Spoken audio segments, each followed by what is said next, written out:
Komið sæl. Svona lítur áfangi út í Moodle leið og við tökum við honum. Þá hann yfirleitt fasta sniðið þannig að hann í vikulegu systemi, það að segja að það eru búnir til vikuskammtar. Og nú ætlum við að breyta þessum áfanga þannig að við séum í raun og veru ánægð með hann og hann hentar okkur útliti. Þetta gerum við í umsýslu áfanga undir stillingum og veljum hér uppsetningu. Við getum ákveðið hvenær hann byrjar og segjum svo að ég ætla að fara að kenna þennan áfanga á næstu önn.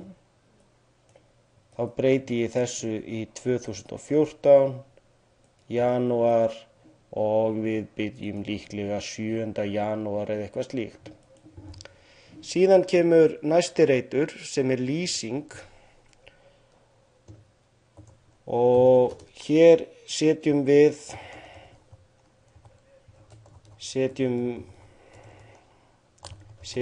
við áfanga lýsingu eins og hún kemur fyrir í kennslu áætlun eða frá ráðuneyti. Sumir vilja draga kennsluáætlunina inn og setja hana hér. Lokum nú lýsingu og almennt og förum þá í áfangasnið. Þar sem ég yfirleitt að kenna sögu, þá finnst mér best að nota efnisþætti og nota þá einhvers konar kaflaheiti í bókinni eða eitthvað slíkt. Og hér ætlum við að setja inn bara 5 efnisþætti. Sýna alla hluta á einni síðu. Ég vil sýna hvern hluta á hverri síðu. Einn hluta á hverri síðu, það að segja að við erum bara að vinna með eitt námsefni í einu. Ef við viljum hafa allt í röð niður, þá verður síðuna langar en það hentar í mörgu tilvikum. Þá það útlit áfangans og hér veljum við okkur einhvers konar þema eða útlit á áfanganum sem okkur finnst fallegt eða hentar. Sjáið þið hérna að birta nemendum einkunnabók. Hérna hef ég alltaf já alveg fram á prófatíma.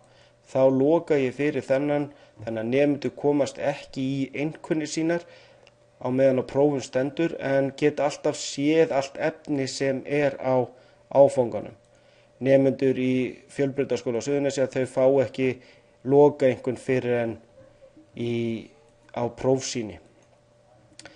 Hversu stóra skrár má setja inn þegar nemendur að skila inn verkefnum. Síðan það skráning vinnuskila og það var þetta sem Ólafur Jón bað mig að sýna ykkur svona einna helst. Hérna skulum við setja já. Það að segja að það fylgt eftir öllum vinnuskilum nemenda. Gestaðgangur, ef við ekki að leyfa gestaðgang í þessu tilviki og lykilorðið bara Atli. Þannig að hérna getið þið alltaf komist inn og skoðað þetta efni. Hópar, við getum haft aðskilda hópa, það að segja að við erum kannski 2 sem erum að kenna þennan áfanga með sitthvorn hópinn.